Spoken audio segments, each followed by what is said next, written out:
तो नमस्कार मेरे प्यारे साथियों। चलिए बात करते हैं 60,244 पद में जिस तरीके से जीके जीएस में क्वेश्चन पूछे गए थे और काफ़ी बच्चे अभी तक डाउट में हैं कि सर जीके जीएस के क्वेश्चन में हम कैसे स्कोर करें और अपना एक सेफ स्कोर कैसे हम अर्जित कर सकते हैं। मैं आपको कुछ गाइडलाइन दूंगा और उनको आप फॉलो करें और आराम से आप जीके जीएस में अच्छा स्कोर कर सकते हैं। तो हम पहले बात कर लेते हैं जिस तरीके से यहाँ पर 17 और 18 तारीख में जो पैटर्न चला था जीके जीएस में क्वेश्चन पूछे गए थे उन्हीं को मैंने यहाँ पर फॉलो किया है और वही तरीका आप लोगों को भी फॉलो करना है। दोस्तों जिस तरीके से यहाँ पर भूगोल में सबसे ज्यादा क्वेश्चन पूछे गए थे, लगभग 7 से 8 क्वेश्चन प्रत्येक पाली में पूछे गए थे, जो 4 की 4 पाली है 17 और 18 तारीख में जितनी दो पालियां थी उनमें प्रत्येक में 7 से 8 क्वेश्चन पूछे गए थे भूगोल के अंदर, और इसमें इंडिया के अंदर से भी काफी क्वेश्चन थे और वर्ल्ड जियोग्राफी के भी काफी क्वेश्चन पूछे गए थे। ये वहीं यदि हम बात करें हिस्ट्री की तो हिस्ट्री में से केवल 1 या 2 क्वेश्चन ही पूछे गए थे प्रत्येक पाली में। और आप पुराने पेपर जरूर उठा के देखें, जो पुराने पेपर आप देखोगे तो इसमें इंडिया के अंदर से जो नदी पर्वत के बारे में पूछा गया, मिट्टी और भूमि के बारे में पूछा गया, वहीं जनजाति के बारे में पूछा गया, जो उनके त्योहार है, उनके डांस है, उन फेस्टिवल्स के बारे में पूछा गया है जो इंडियन ज्योग्राफी के अंदर आते हैं। और यदि हम बात करें वर्ल्ड जो ज्योग्राफी है इसमें से वर्ल्ड ज्योग्राफी के अंदर पर्वत, उनकी नदियां, उनके जो तूफान आते हैं वहां पर किस तरीके के तूफान आते हैं, इस तरीके के बारे में पूछा गया है वर्ल्ड ज्योग्राफी में। 1-2 शिफ्ट में जो है करंट के क्वेश्चन भी बने हैं भूकंप से संबंधित, इस बार काफी क्वेश्चन बने हैं क्योंकि ये एक ट्रेंडिंग टॉपिक है और भूकंप लगातार वर्ल्ड में आता ही रहा है। और पूछ सकते हैं कि भाई किस किस यंत्र से नापते हैं और सबसे बड़ा भूकंप कहाँ पर आया था।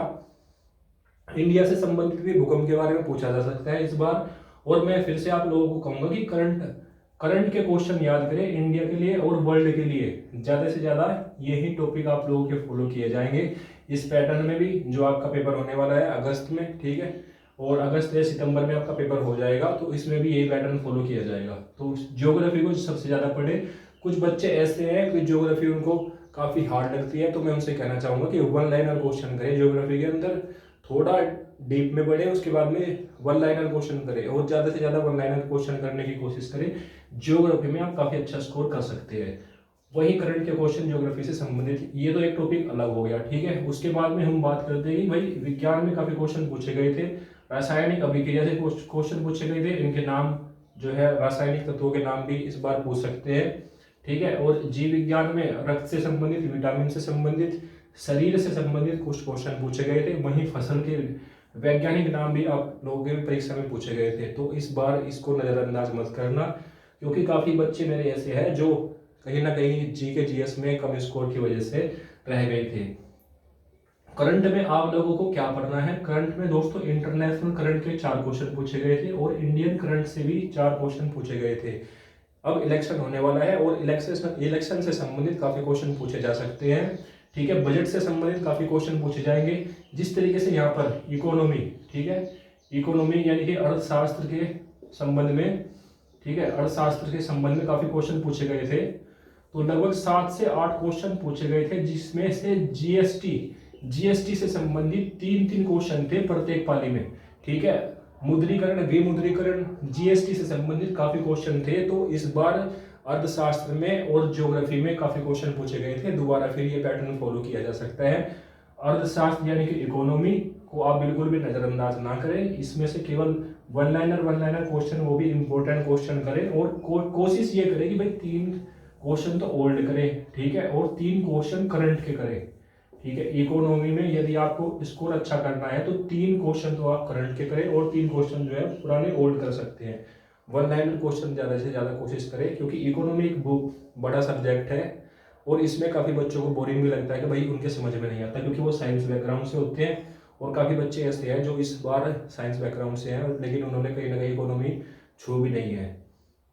तो ऐसे ही करंट के जो क्वेश्चन है, करंट के क्वेश्चन इंटरनेशनल जो एप्लीकेशन से संबंधित है, जो मुद्दे चले हुए हैं लद्दाख के बीच में, इंडिया के बीच में, अफगानिस्तान और पाकिस्तान के बीच में, रसिया यूक्रेन के संबंधित में जो विवाद चले हुए हैं, कितने वहाँ से हमने जो है फाइटर जेट मंगाए हैं अमेरिका से, रूस से, किस तरीके से हम डीलिंग करते हैं, और जो पोर्ट बना रहा है चीन, ठीक है, लक्षद्वीप में, ठीक है, इस तरीके के जो क्वेश्चन पूछे जाएंगे आपसे। और करंट के क्वेश्चन के साथ ज़्यादा से ज़्यादा अटैच रहने की कोशिश किया करें। न्यूज़ ज़्यादा से ज़्यादा आप फॉलो करें, हालांकि टाइम कम मिलता है। जिस तरीके से आप लोगों की स्टडी चल रही है 12 से 13 घंटे की, तो आप कोशिश करें कि करंट के क्वेश्चन यदि आप पढ़ना चाहते हैं तो कोई ऐसी यूट्यूब चैनल फॉलो कर ले या कोई ऐसी न्यूज़पेपर फॉलो कर ले जहाँ पर डेली आपको करंट के क्वेश्चन अपडेट केवल हेडिंग पढ़े और अपने दिमाग में एक इमेज बना ले कि हाँ करंट में ये हुआ है और ये इससे संबंधित है। वो करंट का क्वेश्चन आपको पेपर के अंदर मिल ही जाएगा। और मैं आशा करता हूँ कि लगभग 25 से 27 क्वेश्चन आपके बिल्कुल सही होंगे इस बार करंट में। और 25 से 27 का स्कोर यदि आप करते हैं करंट में तो काफ़ी अच्छा स्कोर माना जाएगा मेरे हिसाब से, क्योंकि काफ़ी बच्चे ऐसे भी हैं जो 15 से 20 क्वेश्चन या अटैम्प्ट कर पाते हैं और उनके फिर वो सही भी 15 क्वेश्चन के आसपास होते हैं। लेकिन यदि आप 25 प्लस या 30 प्लस क्वेश्चन करते हैं तो आपका नंबर यूपी पुलिस में कोई नहीं रोक सकता। वहीं संविधान से यदि हम बात करें, इस बार तो संविधान के क्वेश्चन जो है लगभग 2 क्वेश्चन या 3 क्वेश्चन पूछे गए थे प्रत्येक पाली के अंदर।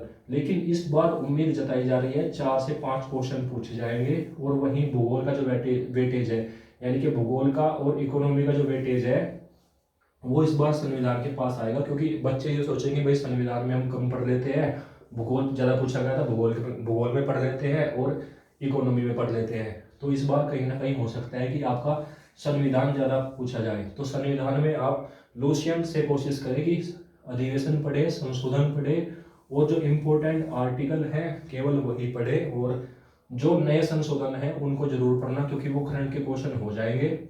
इसी तरीके से आपको जीके जीएस की जो तैयारी करनी है, और इसमें मैं उम्मीद करता हूँ सभी बच्चों का डाउट क्लियर हो गया होगा। आप पुराने जो क्वेश्चन बने हुए हैं, जो वो 17 और 18 तारीख में क्वेश्चन पूछे गए थे जीके जीएस के अंदर, उन क्वेश्चन को ज़्यादा से ज़्यादा करने की कोशिश करें, पैटर्न फॉलो करें कि कहाँ से क्या क्वेश्चन बन रहा है।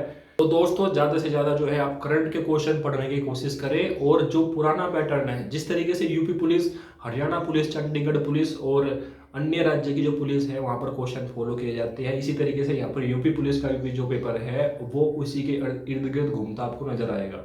यदि आप लोगों की अभी भी कोई डाउट बनी हुई है किसी भी सब्जेक्ट को लेकर तो कमेंट सेक्शन में कमेंट जरूर करना। मैं आपको नेक्स्ट वीडियो में उसका बेस्ट सोल्यूशन देने की कोशिश करूंगा। मिलते हैं नेक्स्ट वीडियो में, तब तक के लिए जय हिंद। और जाते जाते एक मैं न्यूज़ आपको देना चाहूँगा कि जो आपका पेपर है भाई, पहले आपका पेपर ही होगा। फिजिकल की कुछ बात कर रहे थे लोग, तो फिजिकल आपका नहीं होगा और आपका जो पेपर है अगस्त के बाद में ही होने वाला है।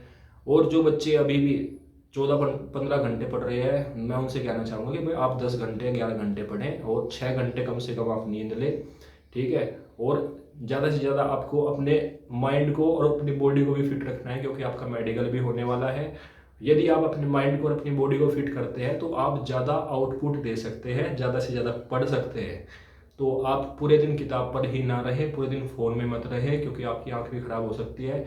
यदि आप थोड़ा थोड़ा गैप लेकर पढ़ेंगे तो उससे क्या होगा, आपके ज़्यादा याद होगा और आप लंबे टाइम तक अपनी मेमोरी को बचा कर रख सकते हैं।